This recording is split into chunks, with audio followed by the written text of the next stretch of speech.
शुरू करेंगे भगवद गीता का स्वाध्याय। हम शुरू करने जा रहे हैं। आंखें बंद करेंगे, आंखें बंद, शरीर शांत।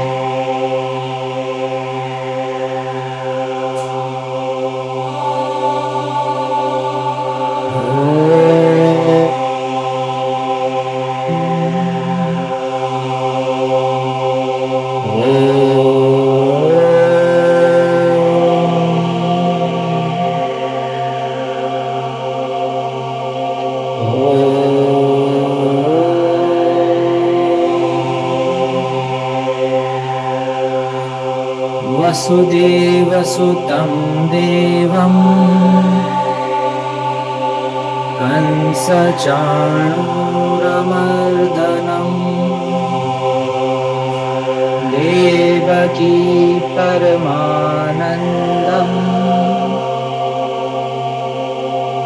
कृष्णं वन्दे जगद्गुरुम्।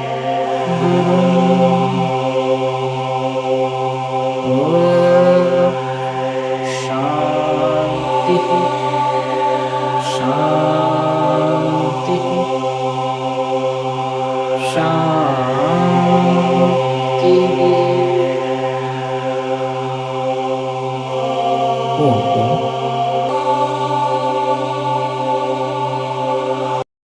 जो भगवान ने गीत गाया था इतने हजारों सालों पहले, वो गीत अभी भी लुप्त नहीं हुआ।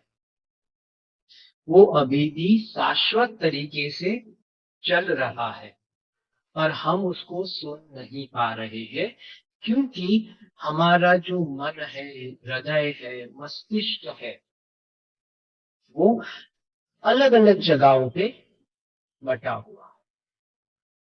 तो वो जो ध्वनि है, वो जो प्रेम का जो गीत है, जो भगवान ने हमारे लिए ही गाया है, निमित्त भले कोई भी हो, पर वो गीत गाया था सिर्फ हमारे लिए। और वो जो गीत हृदय से उत्पन्न हुआ है, उसका कारण एक और मात्र एक है, और वो है भगवान का हमारे प्रति प्रेम।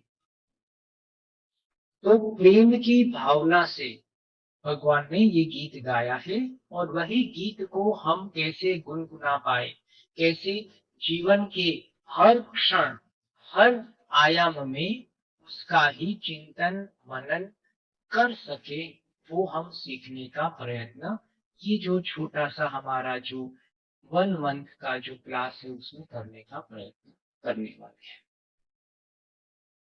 कल हमने थोड़ी इंट्रोडक्शन की बात की थी कि भाई भगवत गीता की उत्पत्ति कैसे हुई, भाषा क्या है जो मेरे भाव को प्रदर्शित कर पाए, उसको भाषा कहते हैं। भाषा के 2 स्वरूप हो गए, एक गद्य हो गया और एक पद्य हो गया। गद्य होता है थोड़ा ज्यादा शुष्क हो जाता है, नीरस होता है। पद्य में हमको आनंद आता है क्योंकि वो रस से भरा हुआ है। तो ऐसी ही पद्य रचनाएं भगवान ने हमारे लिए की है, और वही जो गीत है उसको हम समझने का और गाने का प्रयत्न करने वाले हैं।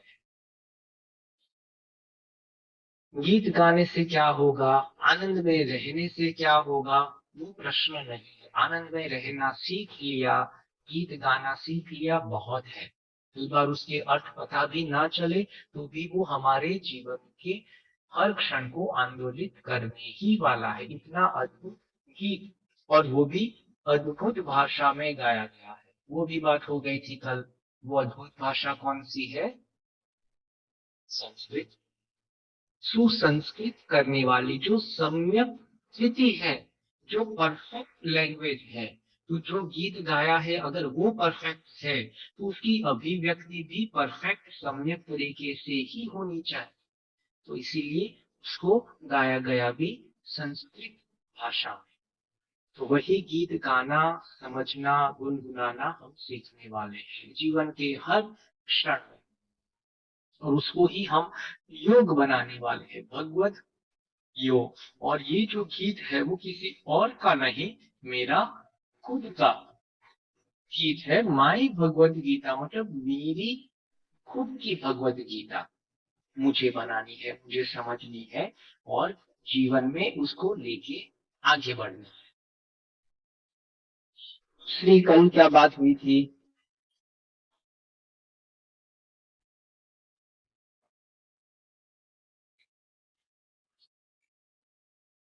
हम एक बात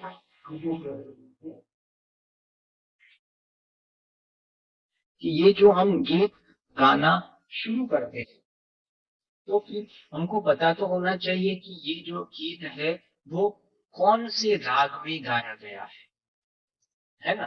कोई भी अगर आपको पहले के जमाने के कोई ऐसे अच्छे गीत है जो आपको याद रहते थे तो उसका जो लय है, उसकी जो अलग अलग राग रागिनियां वगैरह है वो पता हो तो आप ज्यादा अच्छी तरह से उसको गा सकते हैं। तो यहाँ जो भगवान ने ये जो गीत गाया है भगवद गीत, वो अनुष्टुप छंद, अनुष्टुप छंद में ये गीत गाया गया है। कैसे पहचाने अनुष्टुप छंद है कि नहीं? तो कहते हैं अनुष्टुप छंद में हर श्लोक में कितने स्वर होते हैं? तो कहते हैं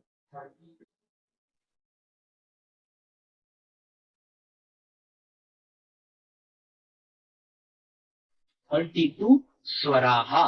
जो श्लोक में मतलब ये जो गीत है उसकी जो पंक्तियां है, अलग अलग पंक्तियां होती है ना गीत की, तो ये पहली पंक्ति है उसको एक श्लोक ले लिया, दूसरा श्लोक ले लिया, तीसरा, तो हर पंक्ति हर श्लोक के अंदर आपको 32 स्वरा ही मिलने वाले हैं। स्वर और व्यंजन तो आपको पता ही है ना, अ, आ, ई, उ, री, रे। तो ऐसे स्वर जिसके अंदर 32 है उसको ही हम कहते हैं अनुष्टुप छंद। उसमें भी हमको क्या करना है, उसको गाने के लिए उसको थोड़ा और डिवाइड किया भगवान ने, बोले कि जो पहली जो लाइन है उसमें 16 और दूसरी लाइन में भी 16, उसमें भी क्या करना है, आठ आठ स्वर में विभाजित करना है गीत को गाने के लिए। तो पहले 8 स्वर ले लिया, फिर रुक गए, फिर 8 स्वर ले लिया, फिर रुक गए, फिर तीसरे 8 स्वर लिए, फिर रुक गए और फिर लास्ट वाले जो 8 स्वर है वो ले लिया। तो ऐसे 8 8 8 और 8, ऐसे आपके पास कितने स्वर मिलते हैं? 32 स्वरा। तो इतने जब स्वर मिल जाते हैं तो हम कहते हैं कि ये जो हमारा गीत बना है वो अनुष्टुप छंद में बनाया गया है। तो यहाँ देखो, धर्म क्षेत्रे कुरुक्षेत्रे, तो ध में अ है, म में अ है, क्षेत्रे में ई है, त्रे में ई है, इसमें ऊ है, इसमें री की मात्रा इसमें री की मात्रा है, इसमें ए है, इसमें ए है, तो 1 2 3 4 5 6 7 8, तो धर्म क्षेत्रे कुरुक्षेत्रे 8 स्वर हो गए। हम वहां अटक, वहां थोड़ी देर रुकना है। कई जगह पर हम नहीं जाते रहते हैं कि भाई हम मेले में गए थे या कोई शॉपिंग मॉल में गए हैं, तो कहीं हम घूमते रहते कोई अच्छी जगह होती है तो हम 2 सेकंड, 5 सेकंड, 15 सेकंड हम रुकते हैं, देखते हैं, अवलोकन करते हैं, फिर आगे बढ़ते हैं, फिर रुकते हैं। तो ऐसे अच्छी चीज मिल जाए रुकना है, वैसे ही यहाँ भी अगर 8 तक हम आ गए तो थोड़ी देर रुकना है। देखो गाना हम प्रयत्न करते हैं गाना सीखना, मतलब उसको लयबद्ध तरीके से ये भगवत का जो गीत है वो गाना, ठीक है। और हर जो छंद है वो आता है अनुष्टुप छंद के अंदर। तो कैसे गाएंगे? धर्म क्षेत्र कुरुक्षेत्रे, तो जो लास्ट वाला है वहां पर रुकना है, तो एकदम से अगर रुक जाए तो वो जो लय है वो नहीं आता है, तो लास्ट का जो स्वर होता है जैसे यहाँ ये है तो उसको थोड़ा लंबा करना है, उसको गाना है लंबे तरीके से। तो धर्म क्षेत्र कुरुक्षेत्रे, फिर यहाँ थोड़ी देर रुक गए। समवेतायुयुत्सवः, फिर लास्ट में जो ह है, मतलब जो विसर्ग है उसको ह की मतलब ह कहते हैं, उसका उच्चारण ह आता है।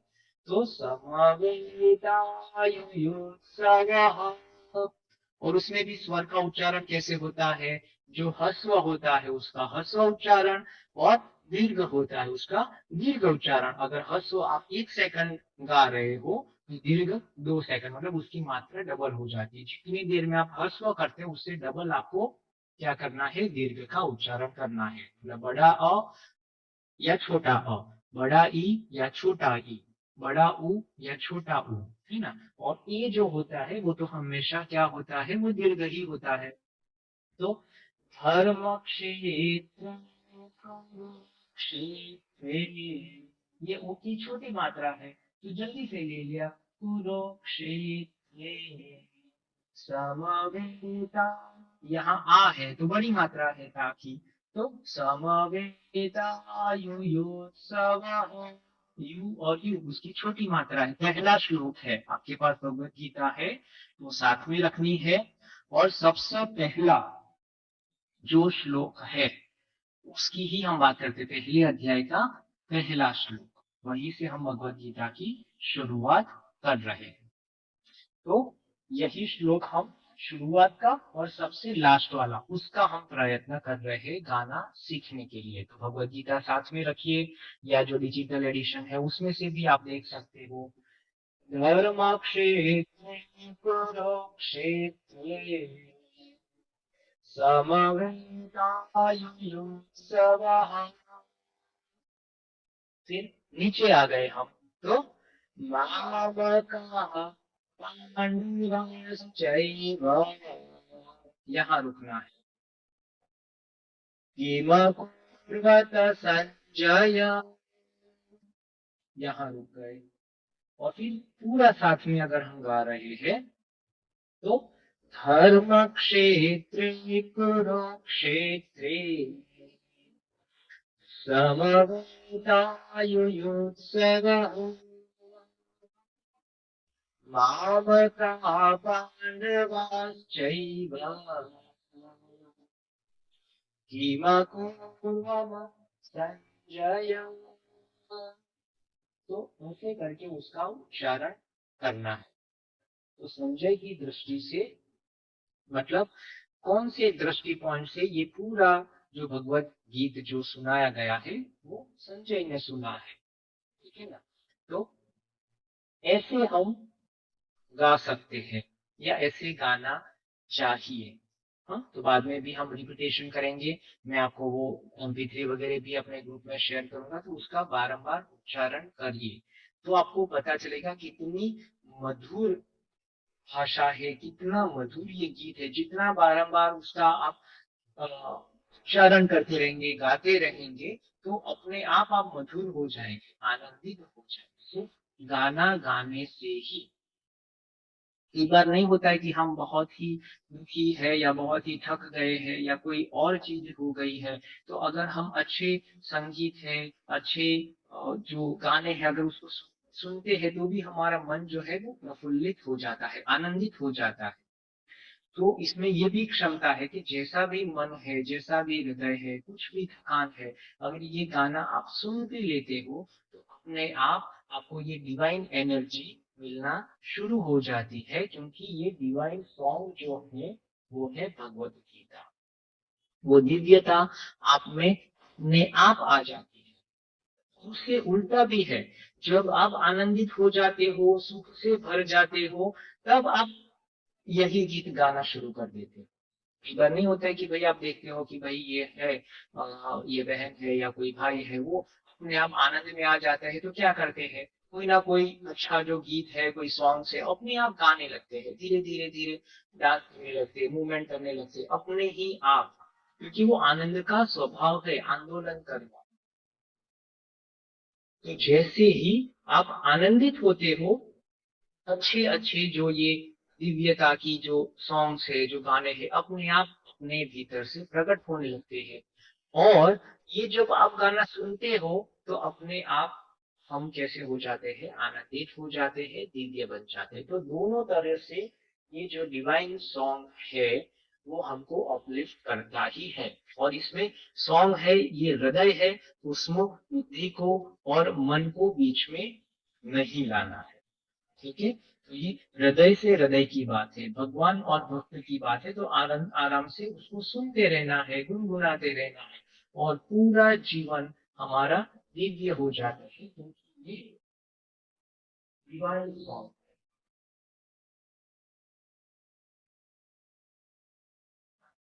और ये जो है ये कौन सा सॉन्ग है? अब बोलते हैं कि आपको कौन से गाने अच्छे लगते हैं, बोलते हैं कि मुझे प्रेम भरे जो गीत होते हैं वो अच्छे लगते हैं। तो उसने उसके प्रेम ने प्रेमिका के लिए उसके लिए गाने गाए थे, जैसे लव सॉन्ग्स होते हैं। कोई आपको पूछे कि भाई आपको कौन से लव सॉन्ग्स पसंद है, तो आप कह सकते हो मुझे डिवाइन लव सॉन्ग्स बहुत अच्छे लगते हैं।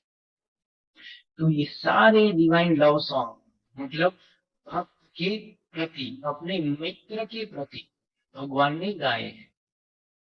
तो एक भाव है, करुणा है, सहकार का भाव है, अपलिफ्टिंगमेंट का भाव है। तो कितने अच्छे अच्छे रस के साथ, आनंद के साथ भगवान ने ये गीत गाए हैं, और ये सब डिवाइन लव सॉन्ग्स है।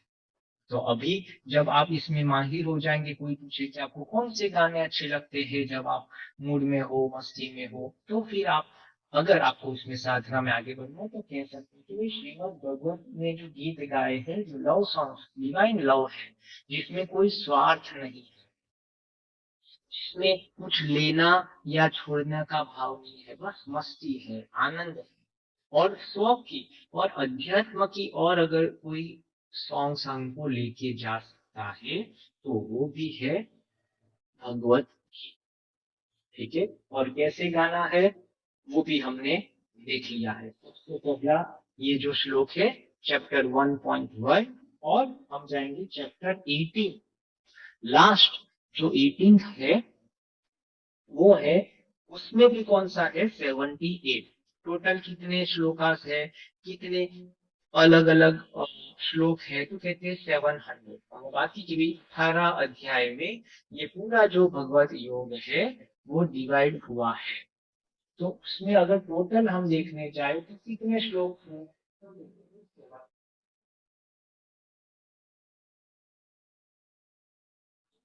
700 हमारे पास श्लोक है। तो अभी सब तो हम नहीं कर सकते, बोलते हैं कि जब एबीसीडी वगैरह है या कोई अल्फाबेट से कोई सीखने जाते हैं तो ए होता है और लास्ट का क्या होता है, जी होता है।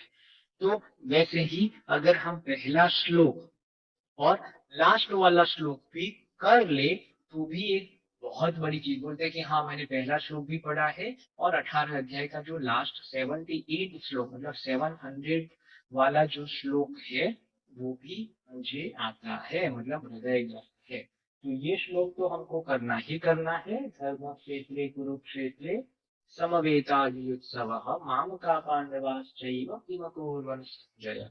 और लास्ट में जब समाप्ति होती है तब संजय जो है वो एक श्लोक गाते हैं, और वो कौन सा है, यत्र योगेश्वरः कृष्णो यत्र पार्थो धनुर्धरः तत्र श्रीर्विजयो भूति विवाहानि मम।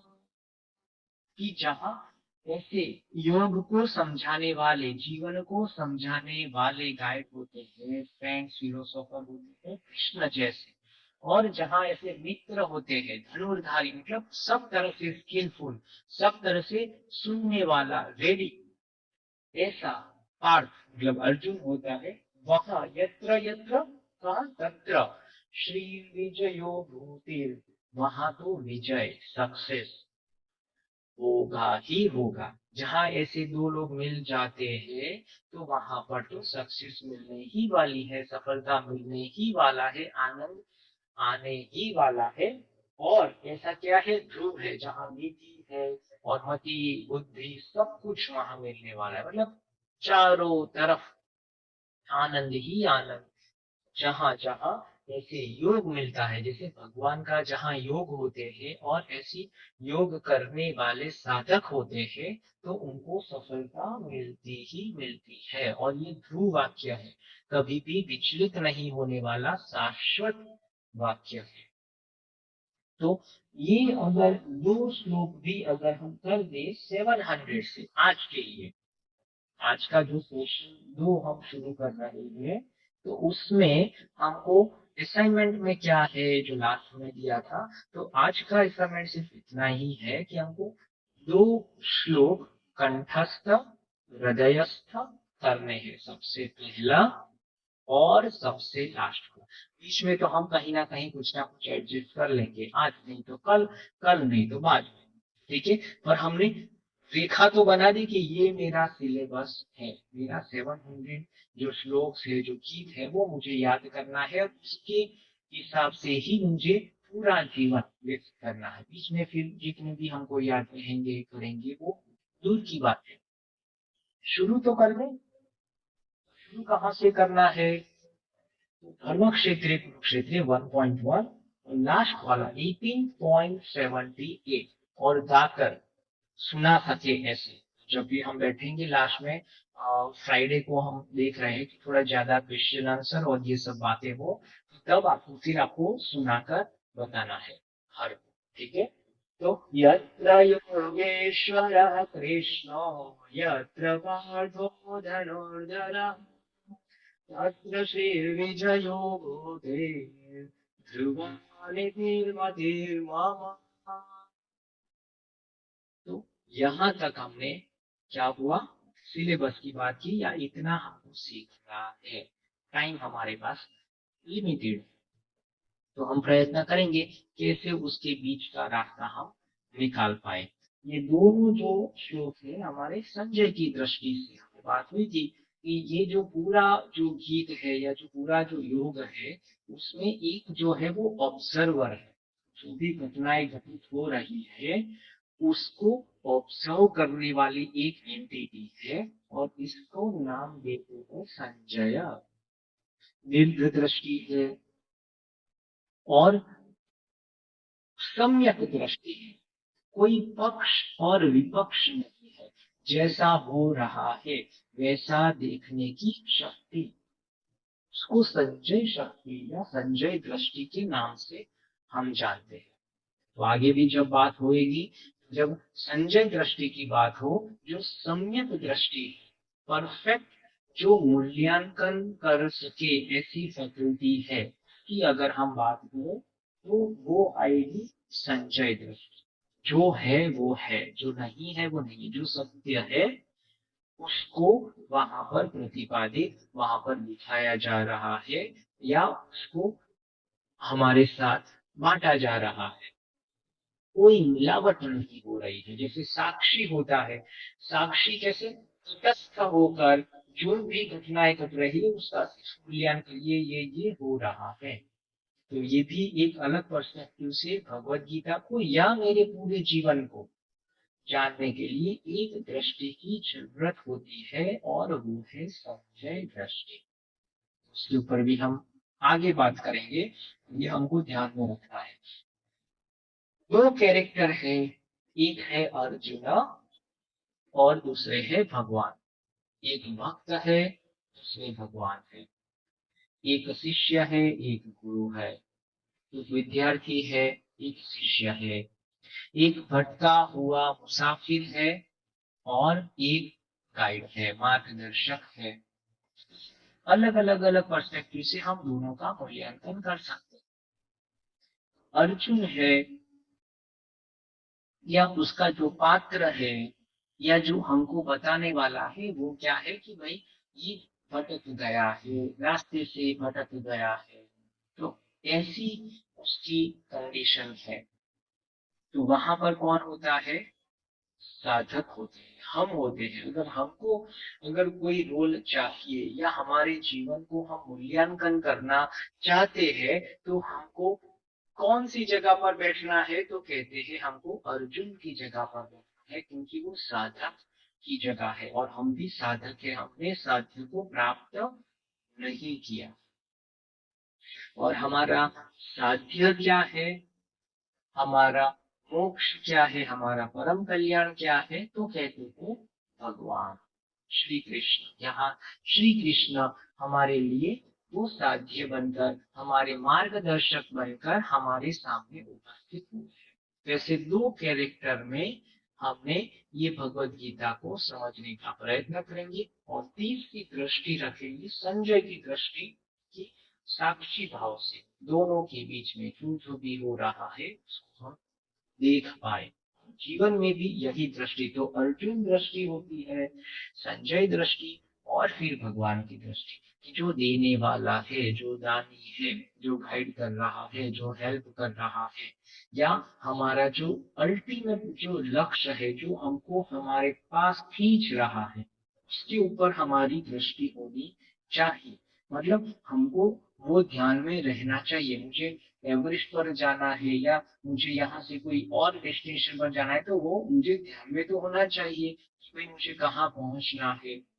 तो वो पहुंचाने वाली जो विधि है, जो अंतिम लक्ष्य है, वो भगवान।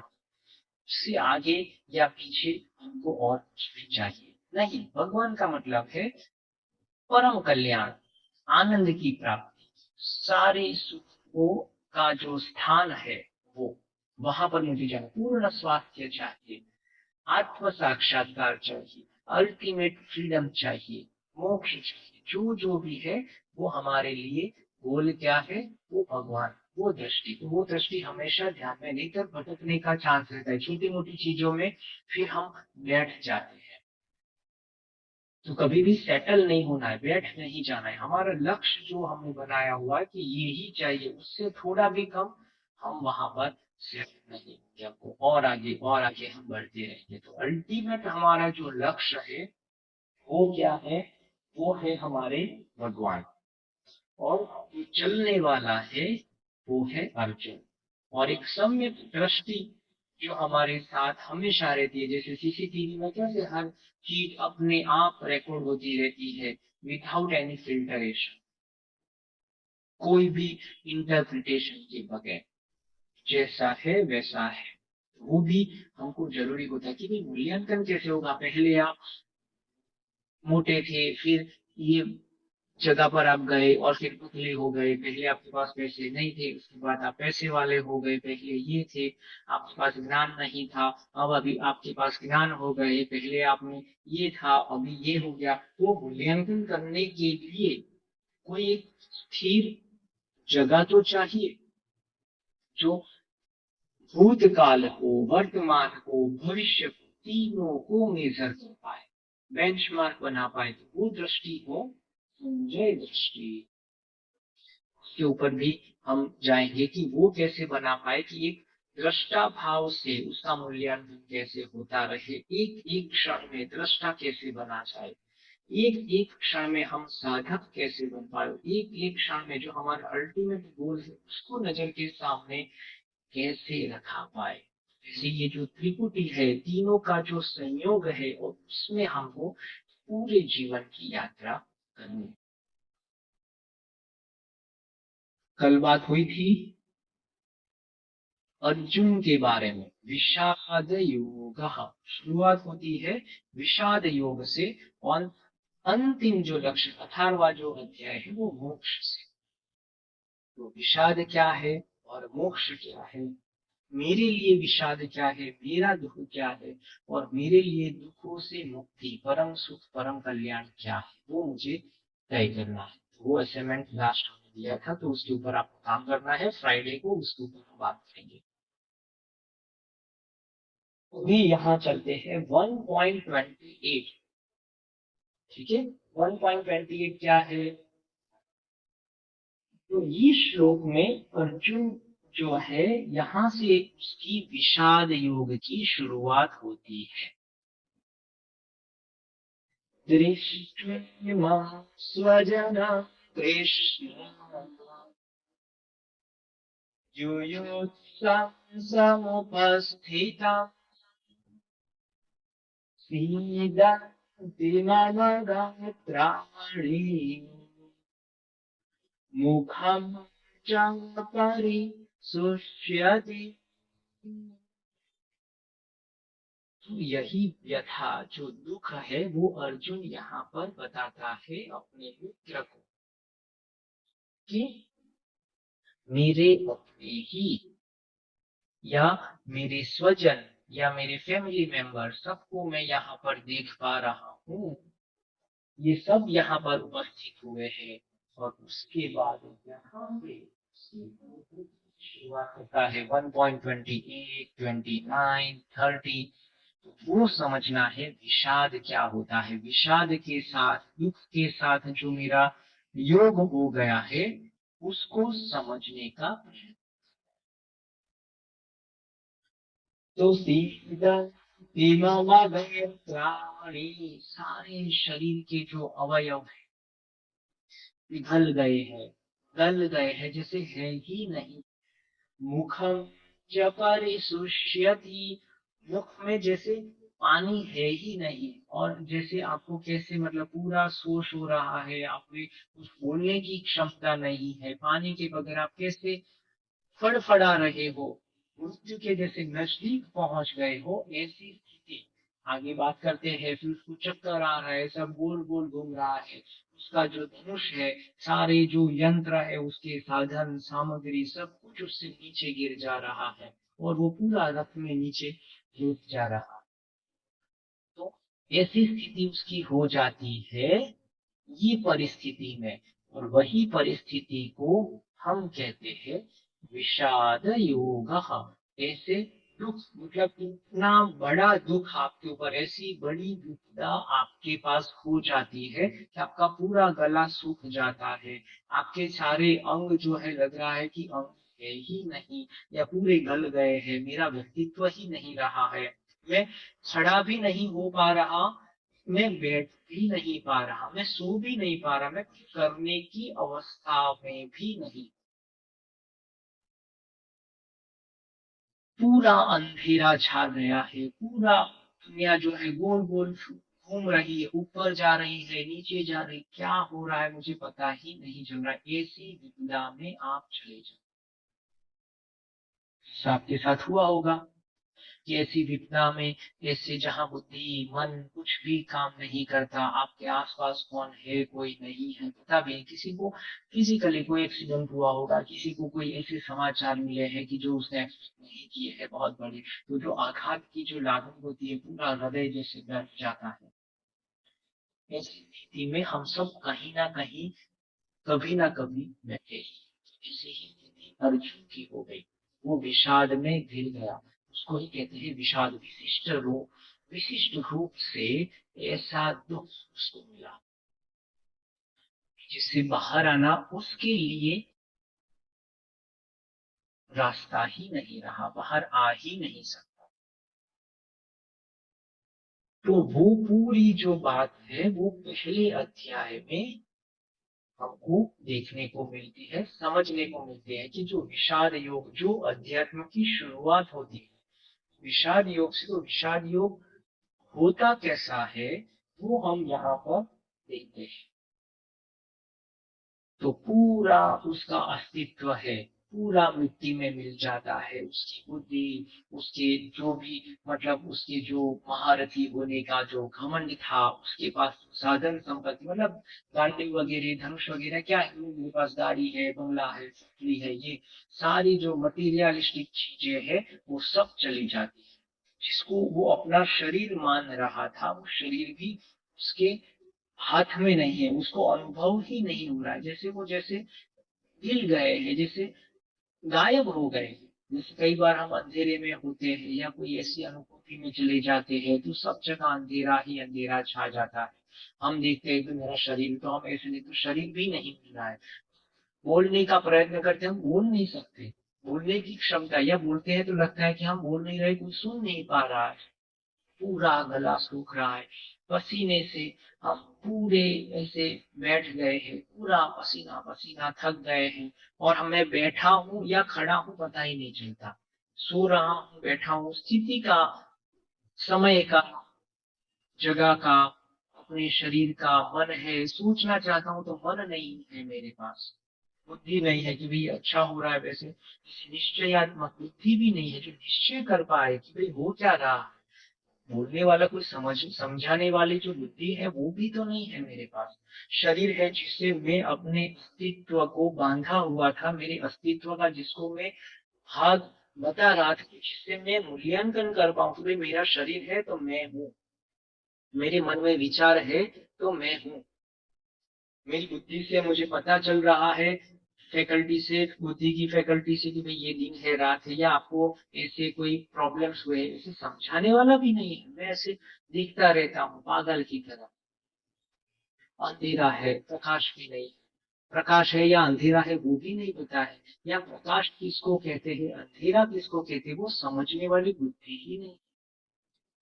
ऐसी गहराई, ऐसी गहरी खाई के अंदर हम चले जाते हैं, विषाद योग, और पता ही नहीं है, बोल बोल ही नहीं पाते, क्या हेल्प, क्या किसकी हेल्प मांगोगे, कोई है ही नहीं, मतलब ऐसी जगह पर हो आप, वो सब चीजें होती है, उसको कहते हैं विषाद। छोटा मोटा दुख नहीं, बहुत बड़ा, वो जहाँ का सब कुछ, कुछ भी छोटा सा भी पीछे बच ना जाए, बोलते हैं कि कुत्ते को तिनका का भी सहारा मिल जाए, तो यहाँ तो तिनका भी नहीं है, कुछ भी कोई सहारा ही नहीं है, या जो खुद है लग रहा है कि मैं डूब रहा हूँ, ऐसी भी प्रतीति नहीं हो रही है, इसे शून्यवत, ऐसे भयंकर स्थिति में धीरे धीरे वो डूब जाता है, और वहां से ही वो अंधकार से ही आगे प्रकाश दिखना शुरू होता है। वो आगे की बात हम कल करेंगे कि कैसे ज्ञान का प्रकाश जो दूसरे अध्याय में है उसके ऊपर हम कल बात करेंगे। तो यहाँ तक हमको ये समझ में आना चाहिए कि विषाद क्या होता है, मेरे जीवन में ऐसे कौन कौन से विषाद है जिसको मैं विषाद कह सकता हूँ, उसका तो मूल्यांकन होना चाहिए, लिख कर या कहीं और तरीके से, तो ही वो समझ में आएगा कि ये विशिष्ट प्रकार का जो मुझे योग हुआ था, या जो आध्यात्मिक लोगों के लिए तो बहुत अच्छी बात है, इससे संयोग हुआ था, तो वो तो लिखना ही चाहिए कि ऐसी स्थिति आई। कई लोग कहते हैं कि भाई एक जगह पर था तो मेरा बाहर, तो बोलते कि मेरा एक्सीडेंट हो गया, और मतलब सब कुछ ऐसे आगे पीछे हो गया, बहुत बड़ा एक्सीडेंट था, उसमें पैर वगैरह थी, उसमें काफी डेंजर्स हो गए थे, पूरा नीचे गिर गए थे, पर बोलते हैं कि मुझे वो एक्सीडेंट जब हो रहा, मतलब हो गया, और उसके बाद की एक अनुभूति मैं देख रहा था, तो वो देखा कि भाई मुझे दुख नहीं हो रहा है, मतलब जो फिजिकल पेन है, या जो हम सांसारिक दृष्टि से नहीं एकदम दुखी होती, बहुत बुरी चीज हो गई है, तो बोलते कि वो नहीं हुआ मुझे, और कहता हूँ कि मैं स्वस्थ था, ऐसी चीजें भी हो रही है, मैं अपने आप को अलग रख कर देख पा रहा था, बोलते कि भाई मेरा शरीर वहां पर पड़ा है और मैं उससे अलग हूँ, वहां पर बगल में ही बैठा हूँ और मैं उसको देख रहा हूँ, और मेरे अंदर कोई विचलन नहीं हो रहा है, कोई ऐसे कंपन नहीं हो रहा है, कोई दुख नहीं, कोई भय नहीं, कुछ नहीं, मैं उसको अच्छे से देख पा रहा था, और बुद्धि ही अपने आप वो कह रहा था कि ये तो संसार का नियम है, ऐसे चलता है, तो वो ऐसे ही मुझे भगवत का जो गीत है वो सब मुझे सुनाई देता था, और मैं वहां आराम से बैठा था, मुझे लग रहा है कि क्या इतना गाड़ी का नुकसान है, फैमिली का ये हुआ है, मेरे पैर में ये चोट हो रही है, उससे मैं अलग था, तो वो जो घटना है, वो जो संयोग है, उसको हम विषाद योग कहते हैं, कि भाई वो विषाद से, एक ऐसी दुख की घटना से मुझे अध्यात्म की ओर दिशा मिली, मतलब मैं देख पाया कि भाई शरीर और मैं अलग हूँ, या जो ये संसार है वो तो नाशवंत है, मैं भी नाशवंत हूँ, चीजें आती है जाती है, वो थियोरिटिकल ना रह जाए, प्रैक्टिकल वे से अगर ऐसी घटनाएं बनती है, आपका उससे अनुभूति होती है, तो वो सब चीजें कहते हैं विषाद योग। ये सब जो योग है, 18 जो योग है, विषाद ज्ञान योग है, या जो ब्रह्म है, नाद योग है, या विश्व रूप दर्शन है, पुरुषोत्तम योग है, सारे जो योग है वो योग के ही साधना पद्धति अनुभूति के स्तर पर आपको होती है। तो आपका जो जीवन है, पहले अध्याय से लेके 18वें अध्याय में हर चरण में घूमता ही रहता है। कभी आप विषाद योग में होते हो, कभी आप ज्ञान योग में, कभी कर्म योग में, कभी भक्ति में रसगोर हो जाते हो।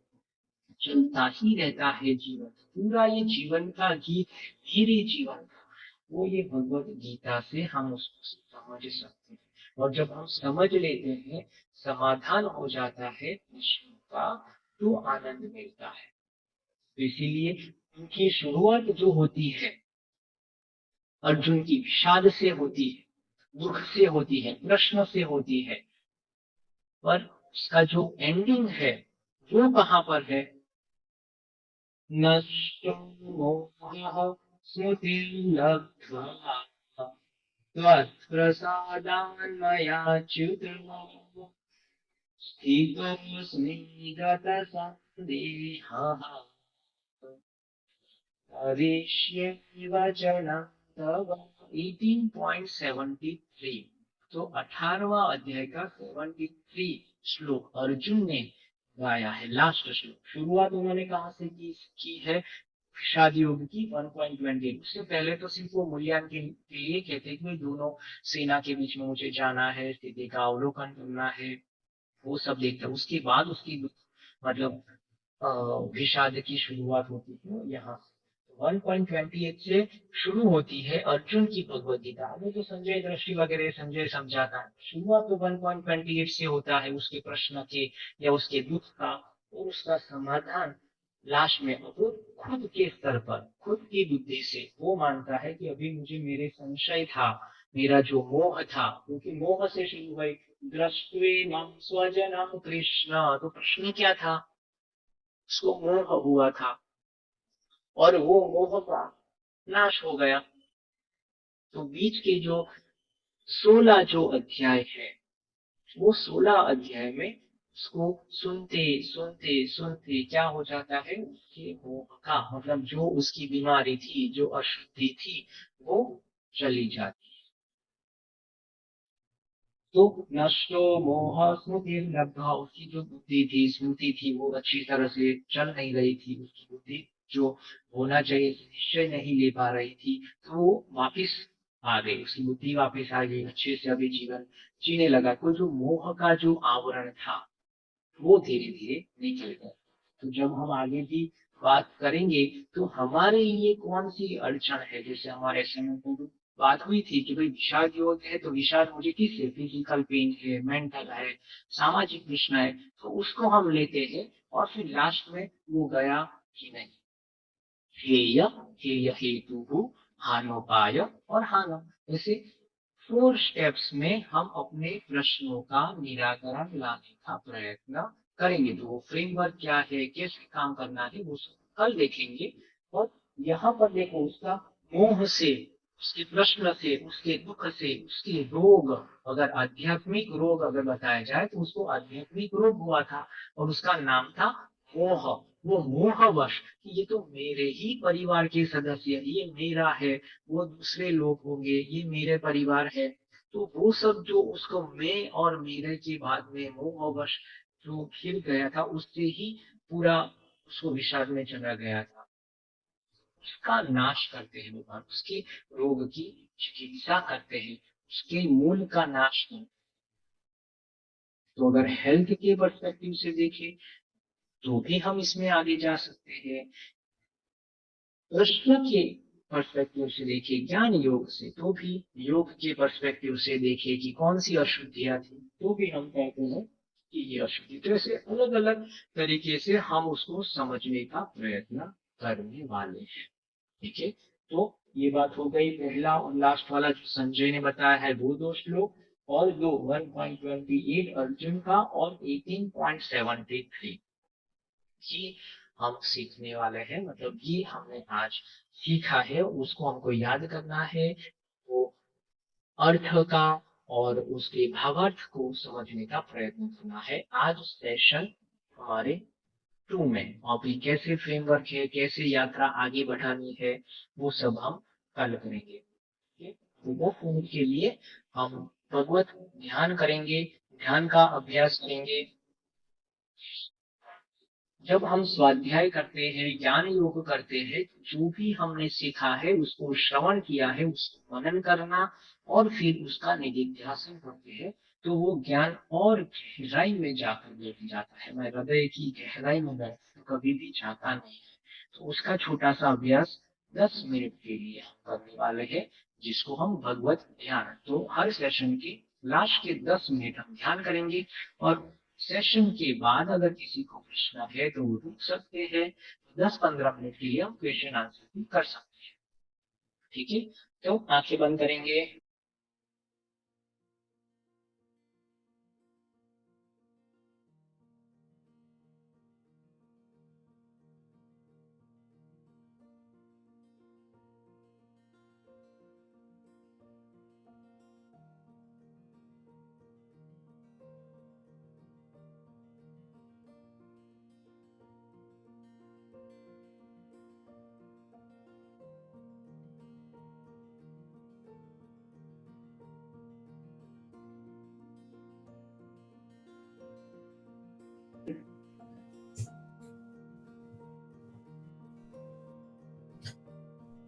ध्यान के लिए अपनी जगह पर बैठ जाएंगे।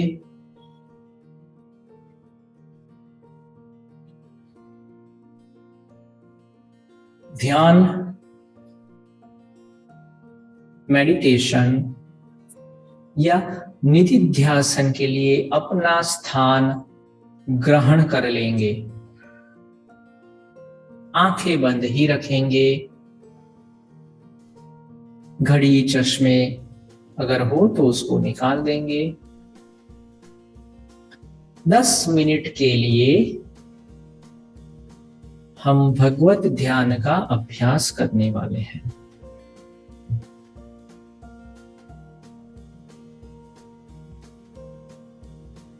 आसपास के वातावरण के प्रति सजग हो जाएंगे। आसपास जो भी ध्वनियां सुनाई देती है उसके प्रति सजग, धीरे धीरे शरीर के प्रति सजग हो जाएंगे।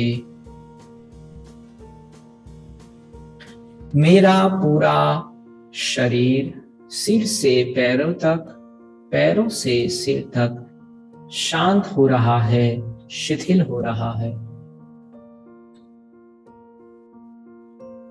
आंखें बंद, शरीर शांत, पूरा शरीर सिर से पैर तक, पैरों से सिर तक शांत हो गया, शांत हो गया। सिर, दोनों आंखें, नासिका, गाल, मुंह, गर्दन, दोनों कंधे, दोनों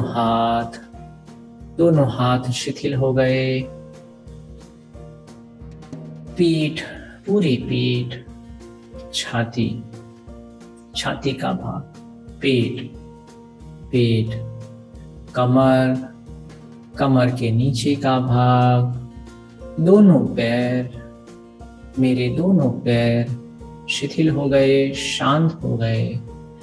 पूरा शरीर अंदर और बाहर शांत हो गया, शिथिल हो गया।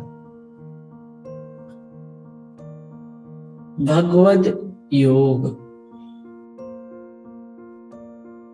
जो पूर्ण पुरुषोत्तम भगवान ने गाया है, उसको मैं अपने अनाहत चक्र, हृदय चक्र में धारण करता हूँ या धारण करती हूँ।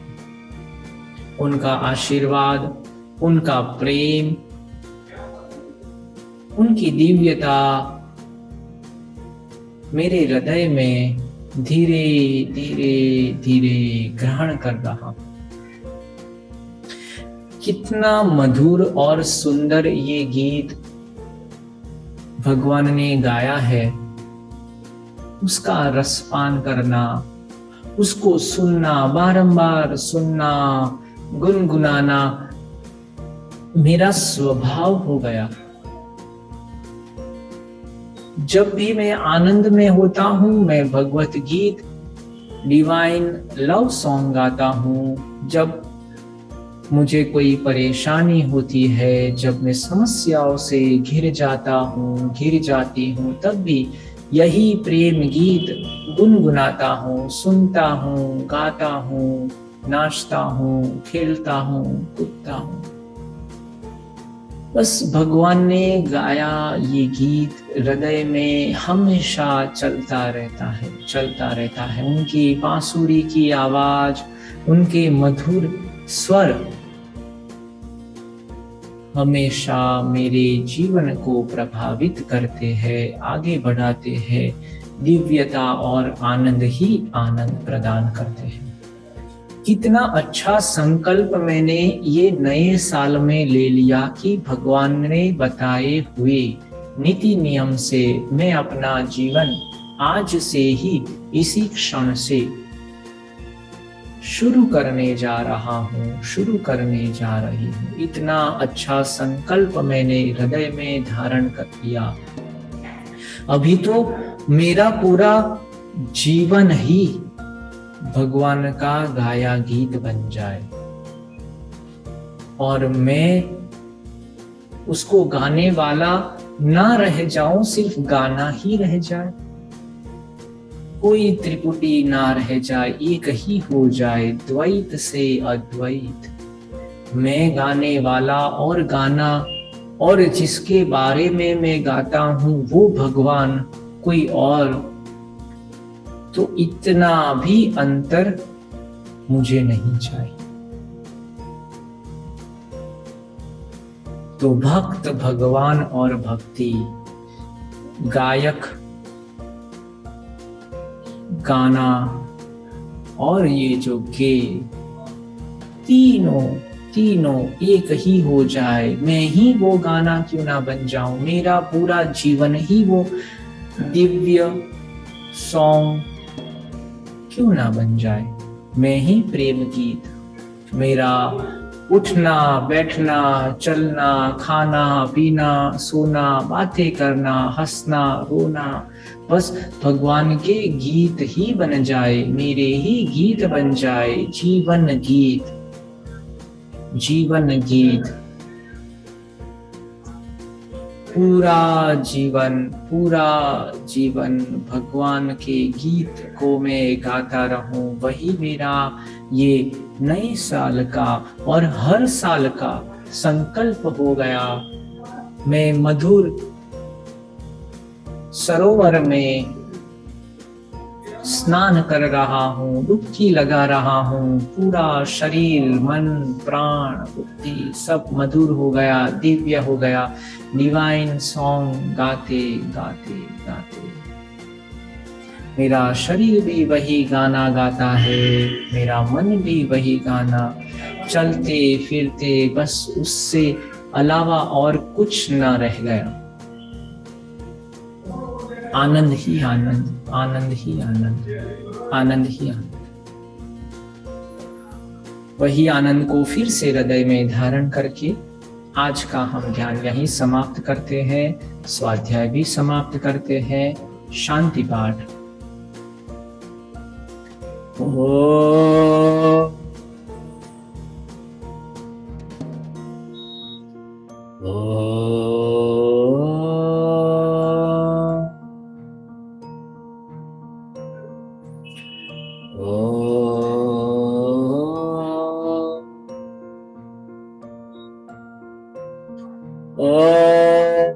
असतो मा सद्गमय,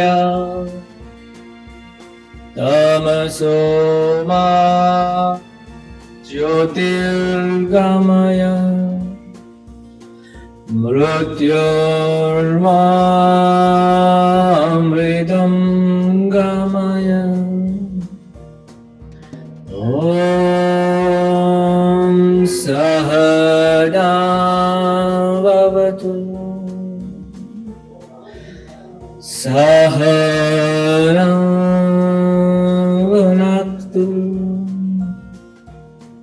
सह वीर्यं करवावहै